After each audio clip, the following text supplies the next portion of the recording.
안녕하세요. 책방차차 달콤 엘리입니다. 오늘 여러분과 함께 할 책은 너에게 오는 건 사람이 아니라 사랑이야 입니다. 이 책은 이미 소개한 적이 있는 목요일에는 코코아를 월요일에 말차 카페의 작가 아오야마 미치코님의 작품입니다. 전작들과 같이 연작 단편으로 이루어져 있고요. 이번에는 각 단편들을 잇는 연결고리로 주인공 레이의 초상화와 빨간색과 파란색을 사용하고 있습니다. 그리고 마찬가지로 따뜻한 이야기입니다. 저는 개인적으로 작가의 글이 주는 느낌이 작가 자신을 담는다고 생각합니다. 그럴 수밖에 없을 것 같거든요. 그런 의미에서 보면 아오야마 미치코님은 단정하고 차분하고 섬세하면서 따뜻한 사람이 아닐까 싶네요. 오늘은 이 책에 실린 첫 번째 단편의 일부를 읽어드리겠습니다. 그 제목이 금붕어와 물총새입니다. 자, 그럼 지금부터 시작해볼까요?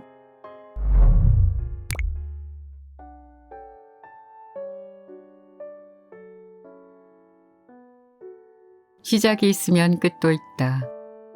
그걸 알면서도 모른 척하거나 또 마지막 따위는 오지 않는다고 정말 그렇게 생각해 쉽게 누군가를 좋아한다.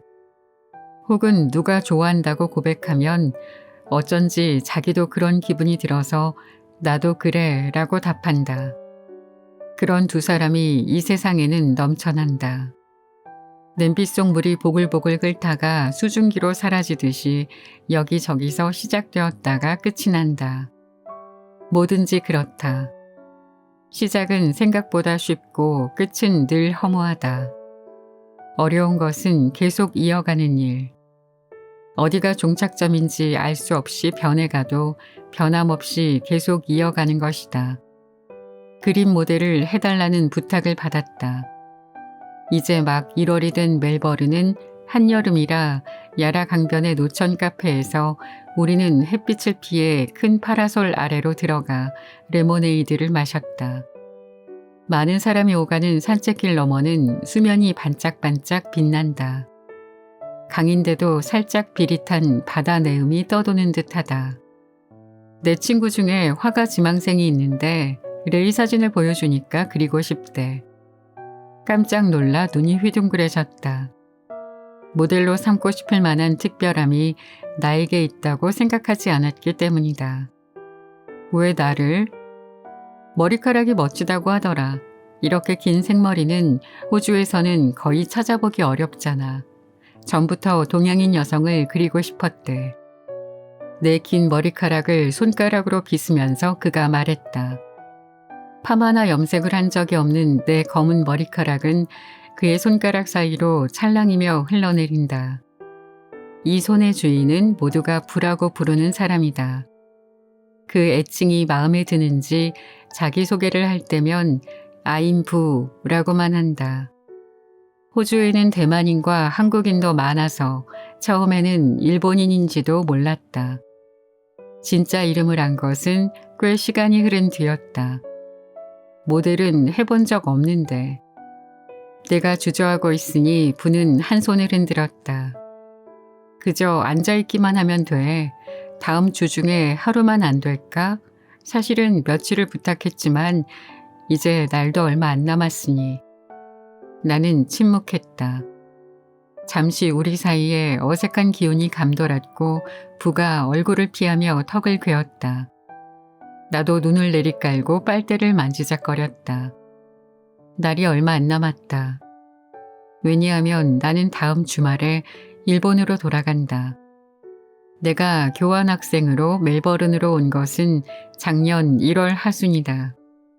이쪽 대학의 신학기가 시작되는 2월에 맞춰서 왔다. 꼬박 1년을 여기서 보냈다. 모든 절차를 끝냈고 돌아갈 비행기표도 샀다. 이제 일본 대학으로 돌아가서 또 1년 동안 졸업에 필요한 과목을 이수해야 한다. 게다가 취업 활동과 졸업 논문이 기다리고 있다. 고개를 떨구고 있던 부가 갑자기 스위치가 확 바뀐 것처럼 쾌활하게 웃는 얼굴로 나를 본다. 하루만 부탁할게. 에스키스만으로도 좋다고 하니까. 에스키스? 들어본 적이 없는 말에 내가 고개를 들었다. 초벌 그림 같은 거야. 실제 그림을 그리기 전에 구도를 잡는 데생 같은 거지. 그걸 보면서 다시 시간을 들여 완성한대. 그래서 하루, 아니 반나절도 괜찮아. 태평스럽고 명랑한 목소리다. 부의 이런 말투에 나는 언제나 말려든다. 알았어. 내가 대답하자 부는 헤헤 웃으며 화가 지망생 친구 이야기를 시작했다. 아르바이트를 몇 개씩 하면서도 독학으로 수채화 위주의 그림을 그린다고 한다. 이제 막 20살이 되었다고 하니 부와 나보다 1살 아래다. 잭 잭슨이라고 해. 본명이야. 멋지지? 부는 하얀 이를 드러내면서 자기 일처럼 득이양양하게 말한다. 강바람이 불어와서 부의 긴 앞머리가 날렸다. 드러난 평평한 이마, 짙은 눈썹, 쌍꺼풀이 진 눈은 동그랗다. 설날 음식에 검은 콩처럼 윤기 있게 반짝인다. 나는 이제 이 얼굴을 몇 번이나 볼 수 있을까? 잭 잭슨은 서양인 치고는 몸집이 작았다. 160cm가 되지 않는 나와 비슷한 정도다. 밝은 갈색 머리카락은 제멋대로 엉켜서 구불거리고 작은 눈은 영리해 보이면서도 어딘가 천진난만해서 나무 뒤에 숨은 온순하고 작은 동물을 연상케 한다. 부가 나를 소개해서 나도 인사했다. 잭은 고개를 살짝 숙이며 미소 지었다. 일본어는 거의 모른다고 부가 설명했다. 우리는 영어로 가벼운 잡담을 나눴다. 방문한 곳은 잭의 아틀리에라고는 했지만 거기는 잭이 사는 아파트였다. 바깥은 화창한데 그곳은 비 오는 날처럼 축축한 물비린내가 났다. 창가 벽에 딱 붙인 작은 침대가 있고 빛이 된 가구는 최소한이며 모두 색이 바랬다. 방 한가운데 도화지가 놓인 이젤이 있다. 잭은 그 앞에 둥근 의자에 앉았다. 맞은편에는 등받이가 있는 나무 의자가 있다. 거기 앉아. 잭이 말한 의자에 앉으니 의자 다리 중 하나가 닳았는지 아니면 앉는 부분이 기울어졌는지 삐걱 소리를 내며 의자가 살짝 기울어진다. 정면을 향해 앉은 나를 보고 잭은 수줍은 듯 요청했다. 조금만 비스듬히 앉아줄래? 이쯤을 보면 될 것 같아. 잭은 왼손으로 자기 옆 허공을 가리킨다. 그곳에는 불을 위해 준비한 듯한 둥근 의자도 있었는데 부는 그 의자에 앉지 않고 책장에 있는 책을 보거나 창밖을 바라보며 어린애처럼 진득이 있지 못하고 우왕좌왕했다. 조금이라도 자세가 흐트러지면 잭은 무서울 정도로 가만히 나를 본다. 어쩐지 긴장돼 몸이 굳었다. 움직여도 괜찮아. 편하게 해. 창가에 서 있던 부가 일부러 우스운 표정을 지으며 나를 웃기려 든다. 그걸 무시하고 새침하게 턱을 올리니 부는 희죽거리면서 침대 끝에 앉아 가까이 있던 화집을 편다. 갑자기 잭이 미소 지으며 말한다. 옷 색깔이 예쁘네. 내가 입고 있는 빨간 면 블라우스 얘기다. 단순한 둥근 카라에 반소매 끝에는 프릴이 달렸다. 가슴팍에는 파란색 브로치를 달았다. 그림 모델은 처음이라서 어떤 옷을 입어야 좋을지 몰라 몹시 고민하다 이 옷을 골랐다. 내가 그날도 이 브라우스를 입었던 걸 부는 기억할까? 부와는 작년 3월 초에 알게 됐다. 나는 도심에 있는 면세점에서 아르바이트를 했다. 일본인 학생을 흔쾌히 써주는 곳은 관광객이 찾는 특산품점이나 일본식 식당 정도다. 경쟁률도 높아서 멜버른에 온 날부터 이곳에 채용되기까지 많은 곳에서 면접을 보았다. 좀채 답변을 주지 않는 곳도 있었고 가게 안에 붙어있는 구인 광고를 보고 지원하는데도 우리는 이제 모집 안 해요 라고 말하는 곳도 있었다. 일주일에 2번 몇 시간 하는 일로는 큰돈이 되지 않지만 결코 넉넉하다고 할 수 없는 부모님께 더 이상 손을 벌리기도 마음이 불편했다. 학교 생활만으로도 벅찬데 아르바이트를 찾느라 많은 시간을 들이고 싶지 않아서 채용해주는 것만으로 감사하게 여겼다. 어느 날은 유리라는 일본인 선배와 같은 시간에 일하게 되었다. 유리 씨는 워킹홀리데이로 멜버른에 와 있는 9살 연상의 여성이다. 솔직히 말하면 유리 씨가 싫었다. 그만큼 엄청나게 크게 입을 벌리고 엄청나게 큰 목소리로 웃는 여자를 지금껏 본 적이 없었다. 그리고 무슨 일이 있으면 과장되게 호들갑을 떨며 읍스 으라고 외친다. 여기 사람들이 자주 사용하는 말로 약간 실수했거나 혹은 놀랐을 때 쓰는 어머나 같은 의미의 의성어다. 그걸 들으면 왜 그런지 내가 다 부끄럽다. 하지만 일터에서는 몇 안 되는 일본인이라 든든했고 말을 걸어오면 무시할 수는 없다. 내일 남자친구랑 걔 친구들하고 공원에서 바비큐 파티할 거야. 손님이 뜸해져서 가게가 한가해졌을 때 유리 씨가 말했다. 좋겠네요. 무난하게 대답했는데 올래? 이라고 묻는다. 애매하게 말끝을 흐렸더니 같이 하자가 되더니 금세 오는 거다가 되었다. 멜버른에 온 지 1달이 지났다. 그런데도 나는 친구가 한 명도 없다. 애초에 적극적으로 사람과 관계를 맺는 편은 아니다. 그러나 교환학생으로 해외에 나오면 나도 변할 것이라는 기대가 있었다. 10대 무렵부터 무엇을 할 수 있을지 쭉 생각해왔다. 영어를 좋아했다. 그래서 대학도 영문과로 진학했고 교환학생 선발시험에 도전해서 합격했을 때는 정말로 기뻤다. 호주로 가서 살아있는 영어를 배우고 여러 가지 경험을 하며 나는 나를 발견할 것이다. 그렇게 생각했다. 교환학생 관련 팸플릿과 경험자가 쓴 보고서를 읽고 있을 때가 가장 설렜다. 멜버른에 있는 대학에 가기만 하면 적극적으로 국적을 불문한 여러 친구를 만들어 영어도 술술 할 수 있으리라는 얄팍한 희망을 품고 있었다. 그런데 멜버른에 도착한 나는 전혀 잘해 나갈 수 없었다. 어두침침한 학생 기숙사의 학생들과는 전부 마음이 맞지 않았고 공동 부엌과 샤워실도 너무 사용하기 힘들었다. 그래서 대학에서 향학심이 있는 친구들과 만나길 기대했지만 졸거나 잡담만 늘어놓는 학생들 뿐이어서 그들의 허술함만 눈에 들어왔다. 그렇다고 우등생인 척 도도하게 굴 수가 없었다.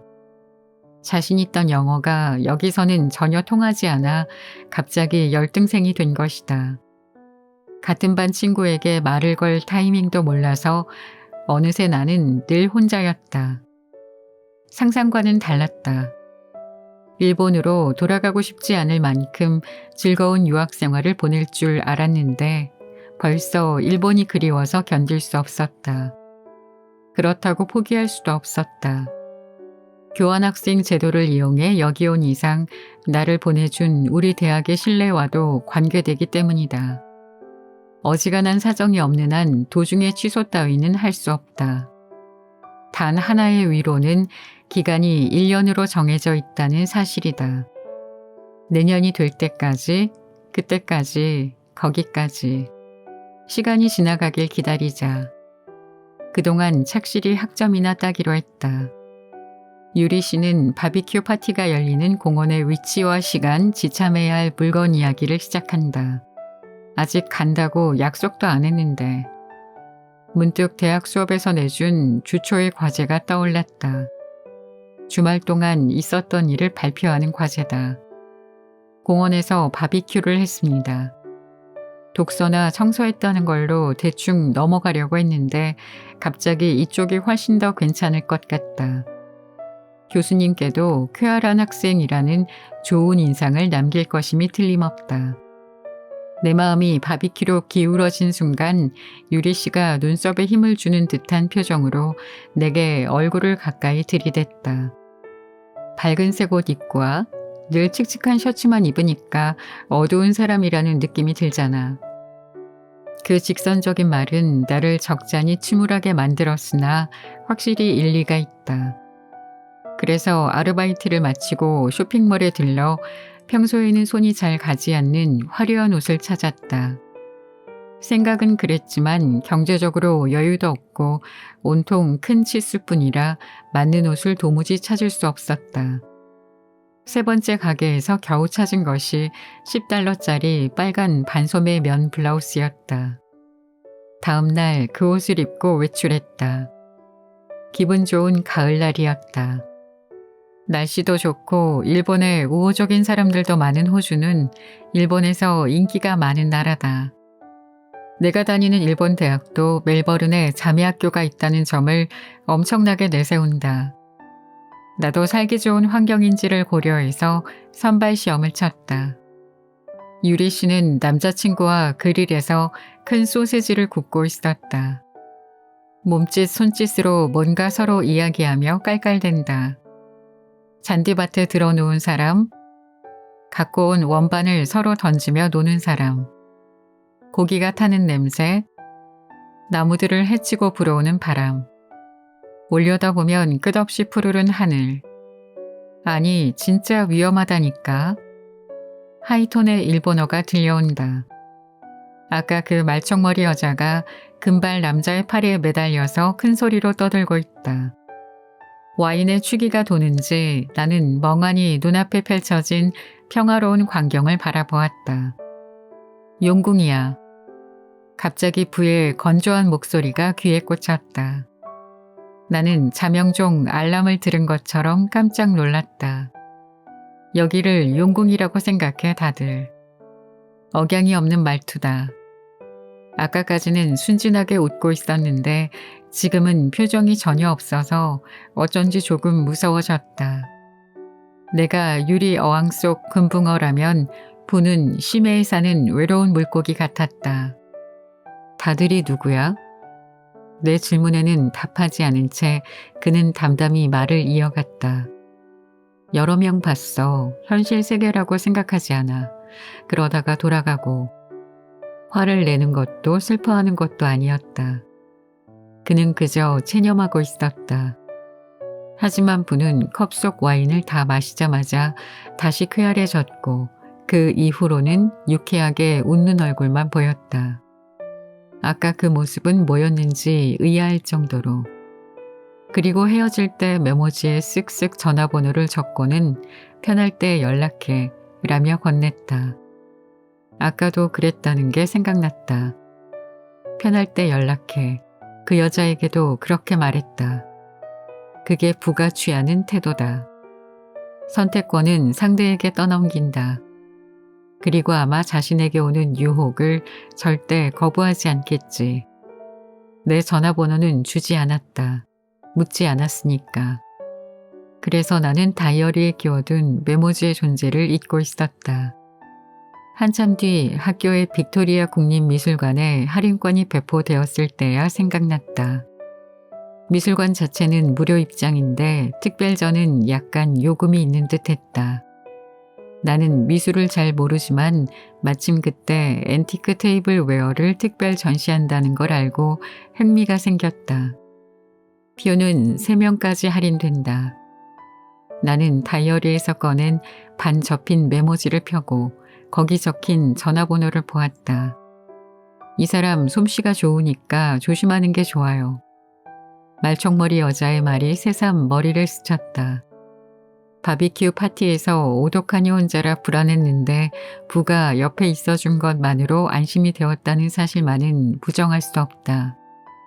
그러나 분명 부는 이런 식으로 여러 여자에게 전화번호를 뿌렸겠지. 전화를 걸면 틀림없이 얘가 내게 마음이 있군 이라 생각할 것이다. 미술관 같은 곳 혼자 가도 돼. 나는 메모지를 접었다. 그리고 다시 다이어리에 끼워 두려다가 멈췄다.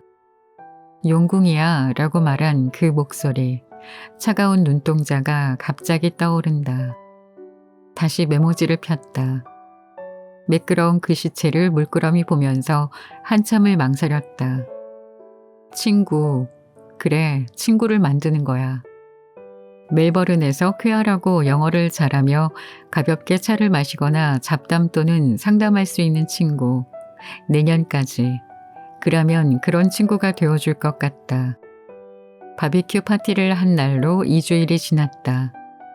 그 주말 빅토리아 국립미술관 입구에서 부와 만나기로 했다. 15분이나 일찍 도착했는데 그는 벌써 와서 입구 옆에 있는 분수대 가장자리에 앉아 있었다. 내가 다가가는데도 일어나려는 기색도 없이 휘죽 웃으며 빨리 왔네 라고 했다. 나는 또 그 빨간 블라우스를 입고 갔다. 부가 내 얼굴을 기억하지 못할까 봐. 빨간색 좋아해? 분수 가장자리에서 일어서며 부가 물었다. 나는 응 하고 거짓말한다. 빨간색 옷은 하나밖에 없으면서. 많은 사람이 미술관 안으로 들어간다. 키와 체격, 머리카락 색과 피부색도 다양하다. 돔 형태로 디자인된 반원 모양 입구는 사람들을 집어삼키는 거대한 입처럼 보인다. 미술관 안은 너무 넓어 하루에 다 볼 수 없을 정도였다. 2시간 정도 돌아본 뒤 부는 좀 쉴까 하고는 카페 공간으로 나를 데려갔다. 매점에서 각자 음식을 사서 트레이에 올리고 빈 테이블까지 들고 왔다. 콜라도 다 마신 뒤 부는 자리에서 일어났다. 음료수 하나 더 사올게. 넌 뭐 마실래? 난 애플사이다. 고개를 끄덕이고 걸어가는 부의 뒷모습이 시끌벅적한 인파 속으로 뒤섞여 간다. 그런데 그 뒤로 부는 꽤 오랫동안 돌아오지 않았다. 15분쯤 지나도 오지 않는 것이 아무래도 걱정이 돼 테이블에 트레이를 둔 채 상황을 살피러 갔더니 아이스크림 가게 앞에서 일본인처럼 보이는 여자와 즐거운 듯 대화를 나누는 모습이 눈에 들어왔다. 허탈, 괜히 걱정했다. 나는 숨을 한 번 내쉬고 자리로 돌아왔다. 할 일이 없어서 가방 안을 뒤졌다.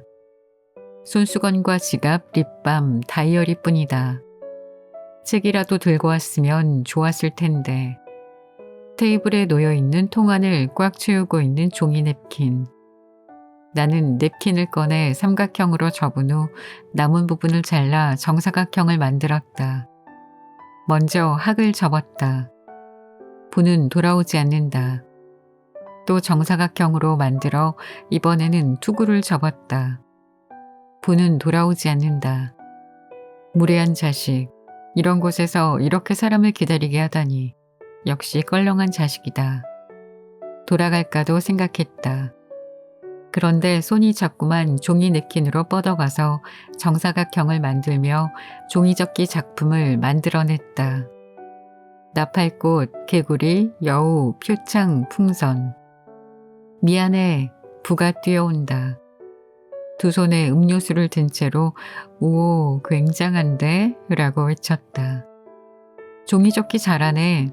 할머니 같아. 할머니. 금붕어 다음은 할머니다. 내가 말이 없자 부는 내 옆에 앉더니 테이블 한쪽에 음료수를 두었다. 그러더니 개구리를 손에 쥐고 물끄러미 본다. 이거 어떻게 접어? 눈을 반짝인다. 어쩐지 얼버무리는 게 자연스럽다. 나는 퉁명스럽게 간단해 라며 종이 냅킨을 또 한 장 꺼내 정사각형을 만드는 것부터 부에게 가르쳐 주었다. 부는 흥미로운 듯이 나를 따라했다. 5살 때 일본에서 딱 한 번 할머니가 온 적이 있었거든. 기뻤어. 색종이랑 일본 그림책을 잔뜩 갖고 오셨고 이렇게 다양한 걸 만들며 놀아주셨어. 나 그때부터 일본어로 된 책을 읽기 시작했어.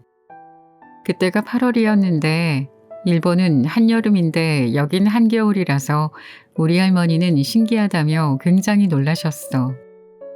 접고 뒤집고 또 접고 테이블 위에서 한 장의 평면이 입체가 되어간다. 벼랑간 뭔가 떠올랐다는 듯 앗 하고 소리치면서 부는 내 블라우스를 가리킨다. 그때 금붕어 그림책을 봤어. 할머니가 갖고 오신 책. 내가 그랬니? 하고 쌀쌀맞게 말하면서 손을 움직이자 부는 헤헤 웃으며 말했다. 귀엽잖아, 빨간 금붕어. 다시 아주 순진한 얼굴로. 맺혀있던 감정이 순식간에 사라졌다. 그 사실에 어쩐지 화가 났다. 나는 따라웃지는 않았다. 접고 뒤집어서 다시 접고. 완성했다, 우와. 부는 소리를 지르면서 개구리를 들어 올렸다. 어떻게 접으면 저렇게 될까? 부가 만든 그것은 동그랗고 매우 작았다. 부는 내가 만든 개구리 옆에 그것을 나란히 두었다. 아기 개구리야. 기쁜 듯이 그렇게 말했다. 그건 이상한데. 개구리 새끼는 올챙이잖아. 아, 그런가? 부는 자지러지게 웃는다. 내가 차갑게 말한 것이 더욱 웃긴 듯 웃음을 멈추지 않는다. 나도 덩달아 웃음이 터졌고 정말이지 너무 뻔뻔스럽다. 웃음이 잦아들자 그제야 부는 기다리게 해서 미안해 라고 사과했다. 지갑을 잃어버렸다는 일본인이 있어서 함께 찾느라. 나는 대답하지 않고 애플 사이다를 한 모금 마셨다. 아는 사람이 아니었구나. 믿을 수가 없어. 관광객인 모양인데 자리를 잡으려고 테이블 위에 지갑을 올려두었대. 진짜 천하태평이지. 멜버른이 그렇게까지 치안이 좋다고 생각하는 건가? 나는 고개를 끄덕인다. 안 좋지. 기숙사 냉장고 치안은 최악이야. 냉장고? 내 햄과 달걀은 늘 지들 맘대로 먹어. 이름도 확실히 써붙여놨는데 진짜 용서가 안 돼. 부는 또 웃기 시작했다. 웃을 만한 이야기는 전혀 하지 않았는데. 못하지 못해. 부는 만면에 웃음을 띠며 응응 고개를 크게 끄덕였다. 어쩐지 그와 있으면 재미있는 이야기를 잘하는 사람이 된 것 같다.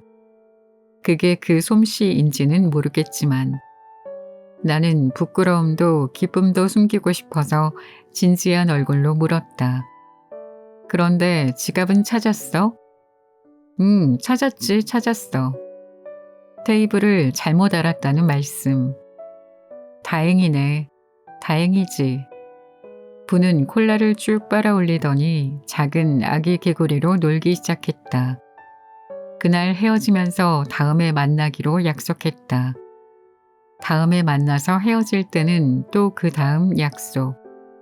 멜버른에 온 이상 가봐야 할 곳이 많았다. 부는 가이드로서 아주 우수했고 내 영어의 사소한 실수도 그때그때 알기 쉽게 정정해줬다. 부와 함께 있는 일이 다음에 만나자는 약속이 뭔가 자연스러워졌다. 그리고 만나지 않을 때 부를 생각하는 일이 많아졌다. 여자를 대하는 태도가 세련되었기에 부가 에스코트해주면 기분이 좋은 걸 부정할 수는 없다. 하지만 나를 가장 사로잡은 것은 처음 만난 날 용궁이야 라고 말하던 부의 차가운 눈동자와 목소리라고 생각한다. 행동이 가벼울수록 오히려 강하게 떠오르는 모습이다. 그리고 그것이 가슴 깊은 곳에 낚싯바늘처럼 복잡하게 박혀 빠지지 않은 채 사정없이 나를 핥힌다. 이건 아니라는 생각이 들었다. 부를 이성으로 의식하기 시작했다. 준비된 덫에 스스로 뛰어든 꼴인데도 전혀 내 의지가 아니었다. 그가 내게 말을 건 것은 변덕에 지나지 않고 불특정 다수의 여자에게 똑같이 행동했을 것이다. 무엇보다도 나는 1년 뒤면 돌아가야만 한다. 나 레이 좋아해. 함께 있고 싶어. 세 번째 만남에서 기숙사까지 데려다준 부가 그렇게 말했을 때 그래서 곧바로 아무 말도 하지 못했다. 어떻게 받아들여야 할지 어떻게 대답해야 할지 몰랐으니까. 시작이 있으면 끝도 있다. 내가 늘 두려운 건 끝이 아니라 끝이 날까봐 불안에 떠는 시간이다.